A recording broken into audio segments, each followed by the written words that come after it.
नमस्कार, good morning मित्रों। Dolphin classes में आपका हार्दिक स्वागत, अभिनंदन है। मित्रों, आज हम राजनीति विज्ञान और करंट अफेयर से संबंधित एक महत्वपूर्ण मुद्दे पर चर्चा करेंगे, जिसका शीर्षक है नारी शक्ति वंदन विधेयक 2023। जैसा आपको पता होगा कि नारियों को 33% आरक्षण देने के मुद्दे पर लंबे समय से अभ्यास प्रयास चल रहा है, लेकिन कोई भी राजनीतिक दल तहे दिल से और ईमानदारी से इस मुद्दे पर कार्य नहीं कर पाया। इसलिए 96 से लेकर आज तक कई बार अलग अलग सदनों में, कभी राज्यसभा कभी लोकसभा में रखा गया, लेकिन ये कानून का रूप नहीं ले पाया। और आज जो 19 सितंबर 2023 हमारे भारतीय संसद के नए भवन के अंदर प्रथम लोकसभा के अधिवेशन में ये अति महत्वपूर्ण विधेयक रखा गया और इस पर चर्चा हुई। और साथ ही ये अति महत्वपूर्ण विधेयक, जो कि नारी शक्ति को राजनीतिक क्षेत्र में प्रतिनिधित्व देने का एक पुनीत और महत्वपूर्ण कार्य,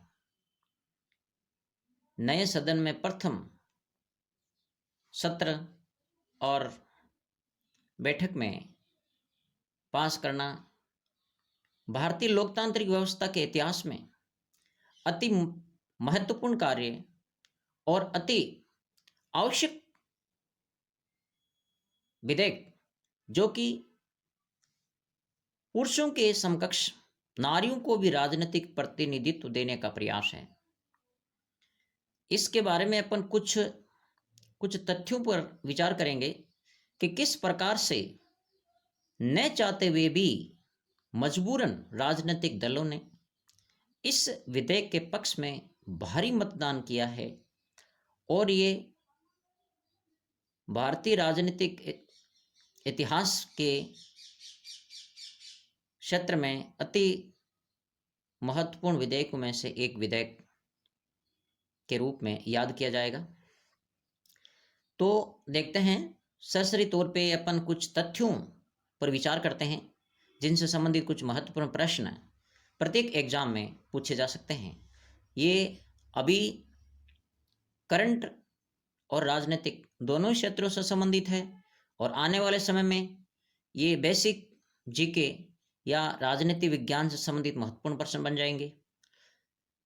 तो ये विधेयक जो है, इसका नाम है नारी शक्ति वंदन विधेयक 2023, क्योंकि महिला आरक्षण विधेयक के नाम से पूर्ववर्ती सरकारों ने प्रयास किया था और 2014 में लोकसभा के अंदर ये पड़ा था विधेयक, और 14 में लोकसभा खुद भंग हो जाती है और इसके साथ ही ये महिला आरक्षण विधेयक भी समाप्त हो जाता है। तो वर्तमान सरकार नए सिरे से नारी शक्ति वंदन विधेयक 2023 के नाम से लोकसभा में प्रस्तुत करती है। तो नारी शक्ति वंदन बिल 128वां संविधान संशोधन विधेयक है, जो 19 सितंबर 2023 को लोकसभा में रखा गया। विधि मंत्री श्री अर्जुन राम जी मेघवाल ने संसद में इसको रखा। संसद के पटल पर रखने वाले अर्जुन राम जी मेघवाल, जो विधि मंत्री हैं। नए संसद भवन में यह प्रथम बैठक या सत्र का प्रथम संविधान संशोधन विधेयक है, जो कि महिलाओं को 33% आरक्षण देने के संबंध में है। इस विधेयक पर 20 सितंबर को लोकसभा में मतदान कराया गया, जिसके पक्ष में 454 वोट पड़े और विपक्ष में सिर्फ 2 मत पड़े, और वो शायद असुद्दीन ओवैसी की पार्टी से संबंधित ये एमपीज थे, जिन्होंने इसके पक्ष में मतदान नहीं किया। और ये बहाना लंबे समय से विभिन्न दल चला रहे हैं कि इसी आरक्षण के अंदर एससी, एसटी, ओबीसी और अल्पसंख्यक महिलाओं को भी आरक्षण दिया जाना चाहिए, जबकि ये अभी विचारणीय है। तो ये साधारण तौर पे महिलाओं को 33% आरक्षण दिया गया। इसमें अभी एससी, एसटी, ओबीसी या अल्पसंख्यक महिला जो भी है कोई शामिल नहीं है। सभी के लिए ये सामान्य रूप से लागू होगा। यह आरक्षण 33% होगा। इसके द्वारा लोकसभा, राज्यों की विधानसभाओं तथा राष्ट्रीय राजधानी क्षेत्र दिल्ली में ये लागू होगा। ये मुख्यतः जो क्षेत्र हैं जहाँ लागू होगा। राज्यसभा और राज्य विधान परिषदों में यह लागू नहीं होगा। ये एक विशेष बात है। इस विधेयक से लोकसभा में 181 सीटें महिलाओं के लिए आरक्षित हो जाएगी। यानी कि लोकसभा में कुल 543 453 सीट्स इलेक्शन होता है फिलहाल, क्योंकि 2 सीटें जो एंग्लो इंडियन के लिए रिजर्व थी उनको हालांकि रिजर्वेशन खत्म कर दिया है। फिर भी महिलाओं के लिए जो विद्यमान सीटें हैं उनमें से 181 सीटें इस 33% आरक्षण के दायरे में आएगी। और ये महिलाओं के लिए राजनीतिक प्रतिनिधित्व का एक बहुत ही महत्वपूर्ण विधेयक होगा। यह आरक्षण 15 वर्ष की अवधि के लिए होगा। 15 वर्ष के बाद संसद इस पर पुनर्विचार करेगी।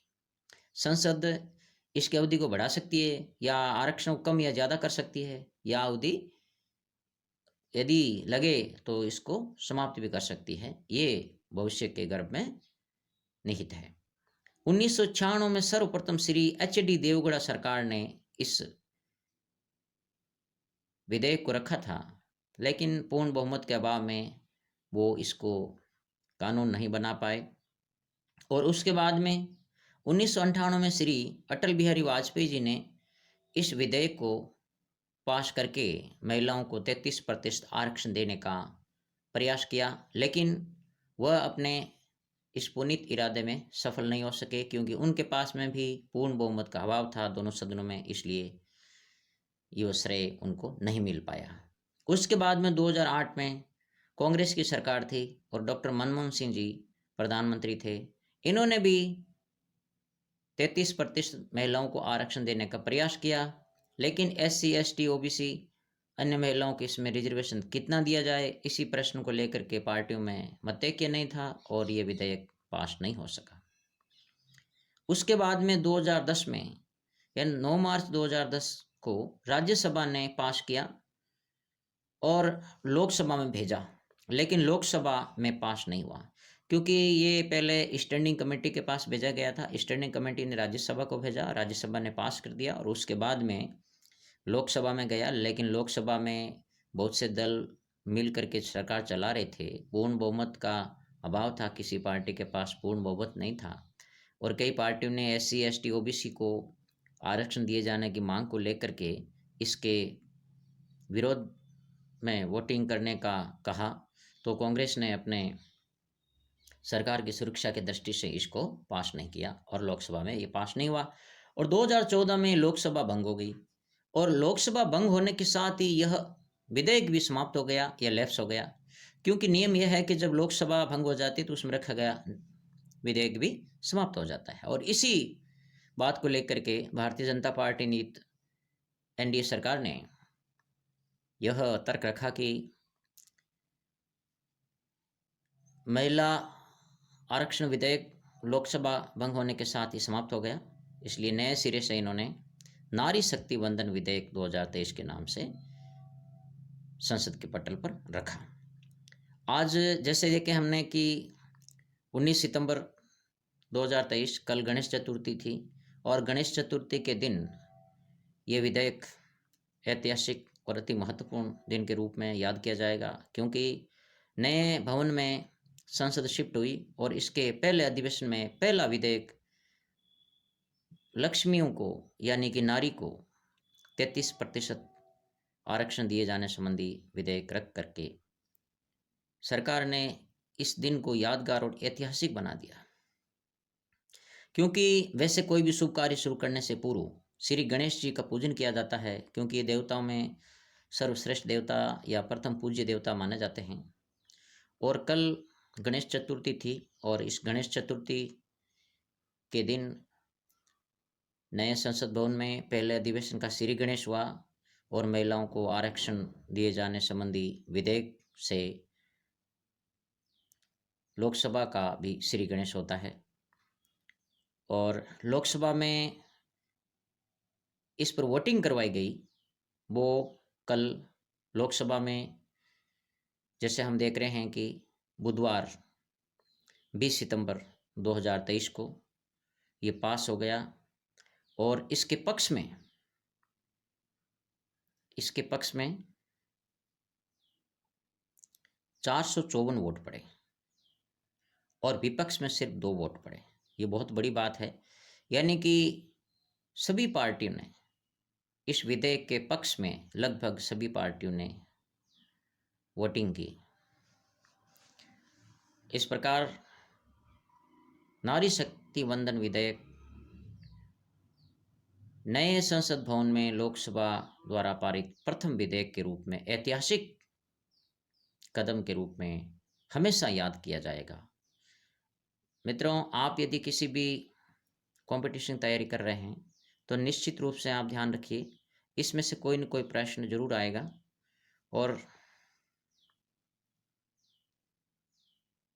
यदि आपके एग्जाम में इससे संबंधित कोई टॉपिक है तो करंट या राजनीति से संबंधित, दोनों ही क्षेत्रों से संबंधित करके प्रश्न पूछा जा सकता है और ये आपके लिए महत्वपूर्ण होगा। ये उम्मीद करता हूँ। जय हिंद, वंदे मातरम।